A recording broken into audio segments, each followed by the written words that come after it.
Selamat siang semua saudaraku.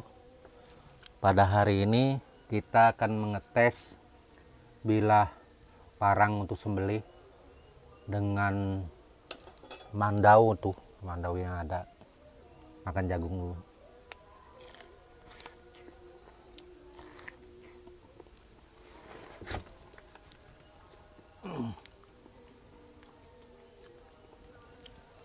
Habis bakar jagung.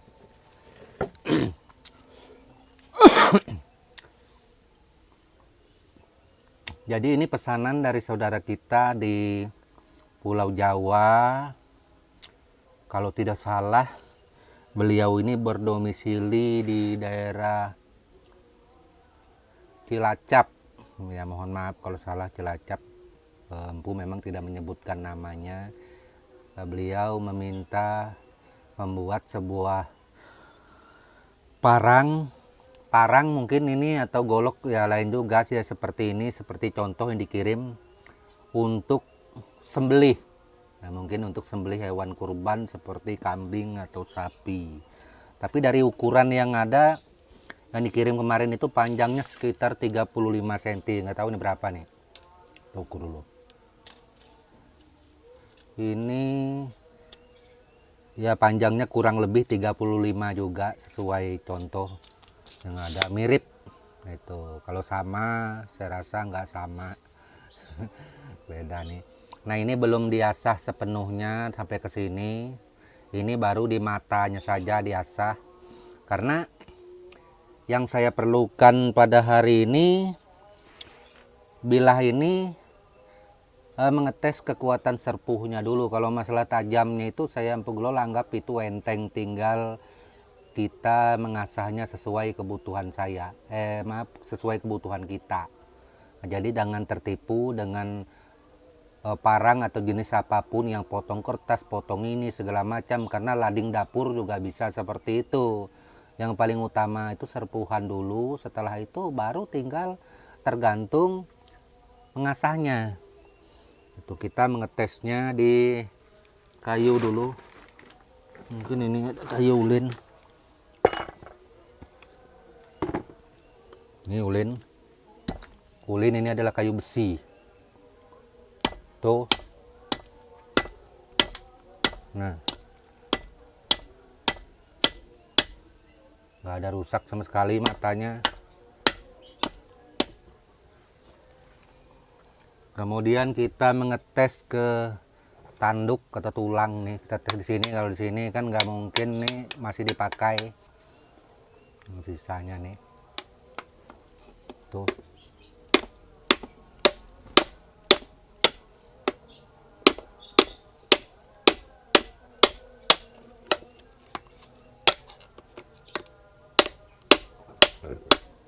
Nah.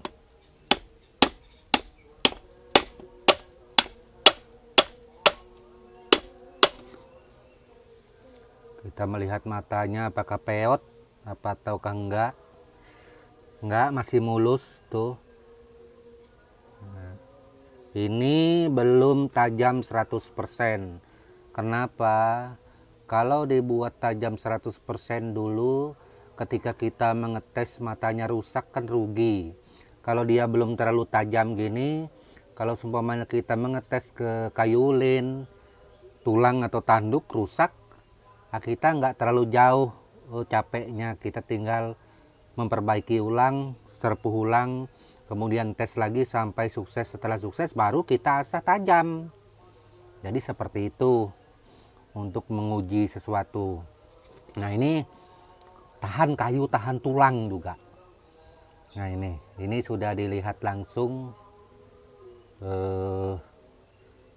di konten. Semoga saja bermanfaat, tinggal asahannya, dan ini sangat sempurna sekali. Oke, ini kita anggap sudah selesai, tinggal pengasahannya saja yang tajam. Tuh. Nah, ini kita mandau nih, mandau kerja untuk dipakai kerja, pesanan dari saudara kita. Dia minta ukirannya penuh nih. Tuh. Kita juga menguji kekuatannya, ini juga belum diasah.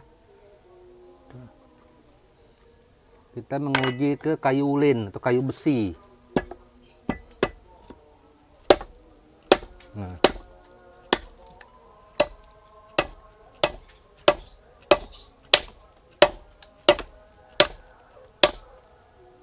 matanya nggak ada rusak juga tuh. Kita melihat ke tulang lagi.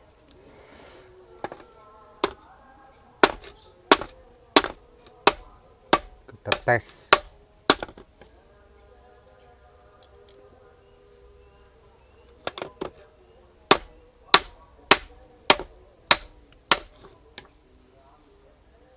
Nggak ada rusak juga. Kedua-duanya sudah kita tes dan tahan uji.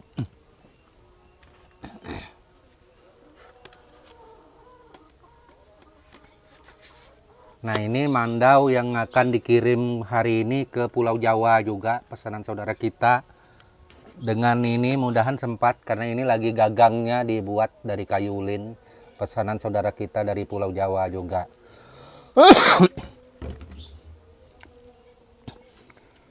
Jadi benda-benda yang dipesan pada saya Empu Glol, memang mulai kemarin itu setiap pemesanan selalu empu uji, empu tes sebelum dikirim sebagai arsip kalau terjadi apa-apa. Nah, ketika ada komplain daripada pemesan saudara kita mengatakan seumpamanya itu tidak bagus, itu tidak kuat, bilahnya segala macam, kita sudah membuat konten, sudah membuat video dan dilihat langsung kekuatannya. Jadi ini adalah bentuk menjaga nama baik antara kita pembuat dengan si pemesan. Kadang-kadang pemesan ini, mohon maaf, kita juga tidak mengenal entah siapa, dari siapa. Ya bisa saja buatan kita yang bagus tadi kemudian dikatakan tidak bagus. Bisa jadi. Ya. Seperti ada satu orang ini kemarin yang pesan bilah mandau. Terus terang memang kalau ukuran pas, modelnya juga bagus, sudah dipoto, dikirim sesuai, bahkan saya kirim video. Nah, itu. Dan ternyata sudah sampai diterima bilahnya, dia bilang kecewa dengan bilah yang dibuat saya Empu Glol. Alasannya karena bilahnya terlalu tipis, tidak sesuai dengan video yang ada. Memang bilah yang saya kirim pesanan banyak. Kalau harus pas akurat 100% ketebalannya kan nggak mungkin. Memang kadang-kadang berselisih sedikit, namanya kita menempa. Yang penting kan kita poinnya itu nilai kurang lebih dan kerapiannya. Seperti itu. Nah, jadi saya juga sudah mengatakan kalau seumpamanya memang itu kurang pas, ya dikembalikan saja bilahnya sama empu, nanti empu buat ulang. Alasannya bilah mandaunya sudah dikasih kepada temannya. Ya saya bilang kalau sudah dikasih temannya, ya kalau bisa kan kirim kembali ke empu kembalikan uangnya. Ya saya transfer sekarang, saya bilang seperti itu. Wah enggak usah, saya sudah terlanjur kecewa, dia bilang. Gini aja sudah, bilahnya biar saja, karena kamu sudah kasih temanmu, saya tetap kembalikan uangmu. Oh enggak mau, saya sudah kecewa, enggak usah kembalikan, saya ikhlas saja. Nah, saya kurang mengerti yang sejenis semacam ini. Ya seperti kalau saya sih tidak ada istilah ikhlas-ikhlasan, terus terang ya. Saya juga kalau orang tersebut merasa kecewa dengan buatan saya kembalikan uangnya. Ya, seperti contoh bilahnya ini, walaupun bilahnya mandaunya tidak dikembalikan kepada saya enggak apa-apa. Saya tetap kembalikan uangnya karena saya menjaga nama baik, artinya sebuah nilai uang yang ada tersebut. Dan sebenarnya untuk masalah ini saya bingung. Dia tetap kecewa, mau kita kembalikan tetap kecewa. Nah, untuk memperbaiki yang namanya kecewa itu terus terang saya tidak bisa. Gimana cara memperbaikinya? Orang sudah kecewa nggak bisa. Berarti orang ini pikirannya menurut saya gampang patah hati. orangnya itu ya kayak apa, nggak bisa diperbaiki, seperti itu tipikal. Nah, makanya itu saya begolol untuk berhadapan dengan pemesan yang tipikal seperti ini. Terus terang, sebenarnya saya hindari, ya saya hindari. Saya malas berhadapan dengan orang-orang seperti ini. Apalagi kalau yang memesannya ini sama-sama orang Dayak. Nah, ini jadi masalah. Ya. Akhirnya nanti kan kemudian ada masalah-masalah lain jadinya dengan masalah yang sepele seperti ini. Nah, kemudian orang ini karena kupikir masalah sudah selesai, ya tak perlu ada apa-apa lagi. Akhirnya saya pikir orang seperti ini tidak bisa untuk menjalin hubungan jikalau memesan barang dengan saya, Empu Gelol. Mohon maaf, tidak bisa lagi. Makanya itu WhatsApp-nya saya blokir, nomor handphonenya juga saya blokir sudah. Karena saya pikir saya tidak punya urusan lagi dengan orang seperti ini. Seperti itu. Nah, bagaimanakah untuk selanjutnya? Saya pikir tidak ada selanjutnya. Tapi kalau seumpamanya dia keberatan ada selanjutnya, ya terserah, tempat saya terbuka untuk siapa saja. Dan saya, Empu Gelol, saya tidak pernah memilih orang juga ketika datang ke rumah. Walaupun itu sesama Dayak sekalipun nggak ada masalah sih. Ya. Karena saya ini orangnya mungkin terlalu baik sama orang. Ya. Kalau kupikir kalau kita baik sama orang tidak bisa juga terlalu baik. Ya. Kalau terlalu baik, kalau orang sampai datang ke rumah segala macam, ya saya juga tidak mungkin mundur. Dan kami keluarga besar tidak mungkin mundur, siapapun orang itu. Jangankan hanya manusia biasa, biar dia manusia setengah dewa turun dari langit juga kita tidak pernah mundur, ya kita tidak pernah memilih. Kalau kita ini berbuat baik sama orang, ketika orang mulai berbuat jahat, ya terserah, seperti itu. Makanya itu saya berapa kali mengatakan buat para pemesan mandau kepada saya, lihat video saya, jangan sembarang pesan, nanti komplain, tidak cocok. Saya tidak suka buatan saya dibanding-bandingkan dengan orang lain, terus terang. Kenapa? Karena saya selama ini buat mandau, saya Empu Gelol tidak pernah menjatuhkan buatan orang lain atau membanding-bandingkan.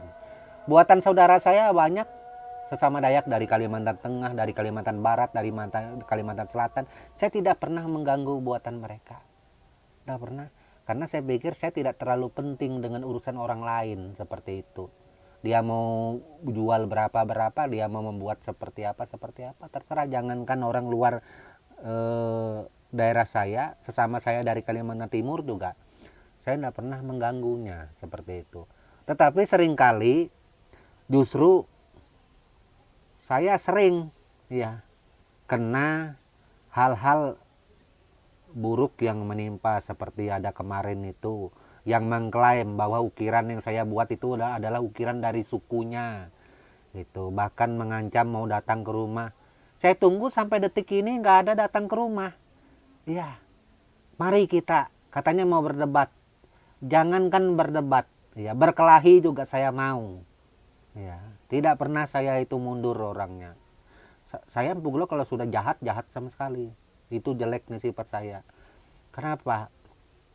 Karena kalau orang sudah datang ke rumah berarti dengan membawa hal yang buruk, berarti itu niat yang kurang baik. Sebagai seseorang kepala rumah tangga, orang yang sudah tidak main-main juga, apalagi masa lalu saya adalah memang masa lalu dari lembaran hitam, nggak pernah saya itu memilih seperti itu. Ya mohon maaf. Nah ini jangan coba-coba membuat masalah, apalagi datang ke rumah membawa keberanian. Keberanian itu banyak orang datang ke rumah membawa keberanian, akhirnya bukan apa-apa jadinya. Makanya itu saya dari dulu, saya tidak pernah menantang orang, tidak pernah mengancam orang. Saya berkata selalu baik, saya menjaga lidah dan mulut saya. Kenapa? Karena semua orang itu kalau berbicara di medsos jagoan. Ya, jagoan, hebat semua. Tetapi ketika ketemu langsung, biasanya seperti ini kebanyakan. Ya, saya banyak jagoan yang ketemu saya seperti ini. Ya, kalau saya ini kalau berbicara di YouTube, di medsos saya tidak jagoan. Tetapi kalau ketemu langsung, baru di situ orang akan mengenal siapa saya. Saya tidak pernah mundur orangnya. Ya, dari dulu sifat saya kalau bermasalah sama orang. Saya pikir masalah umur, mati dan hidup itu urusan Tuhan. Ya. Seperti kemarin ada yang marah-marah sama saya, padahal saya tidak punya salah. Katanya muka saya mau dikupas, dia mau datang ke rumah. Sampai hari ini saya nunggu dia datang ke rumah, nggak ada datang-datang. Ya. Iya, saya nunggu muka saya dikupas. Nah, kurang bagus orang seperti ini, orang-orang jahat seperti ini. Kita makanya itu mungkin saya terlalu baik sama orang. Sebenarnya saya bukan orang yang terlalu baik. Ketika orang-orang seperti ini datang ke rumah, maka akan kena batunya. Ya. Jadi jangan coba-coba mengancam saya di medsos. Kalau Anda ketemu saya masih meminta maaf, masih meminta ampun, jangan. Kalau sudah berhadapan sama orang, saya ini Pugelol tidak pernah meminta maaf dari dulu. Makanya itu saya paling menjaga kalau berbicara dengan orang, ya, berbuat jahat, mengancam. Saya anti mengancam orang, memfitnah juga saya tidak mau. Terus terang, apalagi bicara agama, saya tidak mau karena bukan kapasitas saya masalah agama. Itu karena masalah surga neraka itu kita tidak tahu, itu urusan Tuhan. Seperti itu, saya tidak mau. Bahkan saya sering diserang dengan masalah agama juga, mau membunuh saya segala macam. Masa ajaran seperti itu? Datang saja ke rumah, jangan ngomong di medsos. Itu. Jadi jagalah perbuatan, ya. Jagalah perkataan. Karena kita di YouTube seperti ini, seperti saya berbicara ini, saya menghadapi orang banyak yang nonton.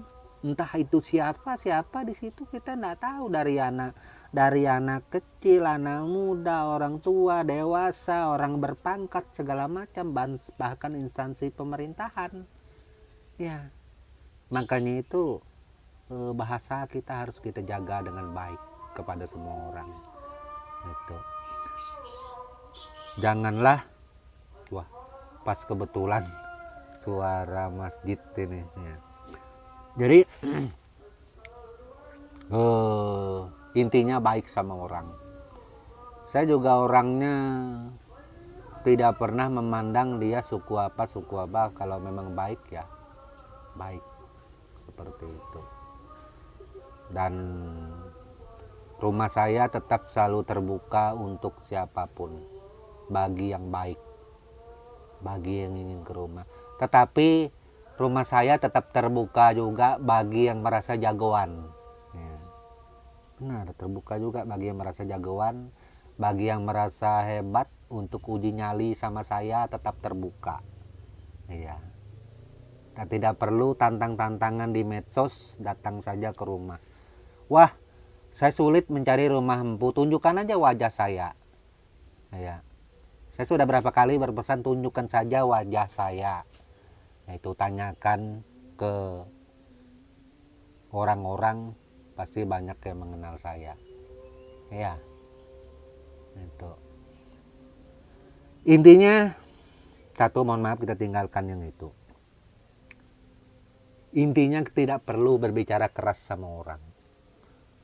Baik sama orang cukup. Kenapa sih susah menjadi orang baik? Seperti itu. Kalau masalah keras, masalah jahat, sudahlah. Ya. Bagus kita baik sama orang. Sahabat banyak. Karena kalau kita baik sama orang, kita dalam kesusahan, pasti orang akan senang membantu kita. Kita dalam penderitaan, orang pasti mendoakan supaya penderitaan kita berlalu. Seperti itu kira-kira. Tapi kalau kita jahat sama orang, ya kita akan dijauhi orang. Oke, mungkin hanya itu yang bisa saya sampaikan. Mohon maaf buat semua saudaraku. atas semua perkataan tadi. Ya tetap pesan saya buat semua saudaraku, berbeda-beda kita tetap satu juga dimanapun, dan kita adalah Bhinneka Tunggal Ika serta Indonesia. Tidak ada yang jago-jagoan, tidak ada yang hebat-hebatan. Oke? Salam budaya dan tabe selalu untuk kita semua. Amin.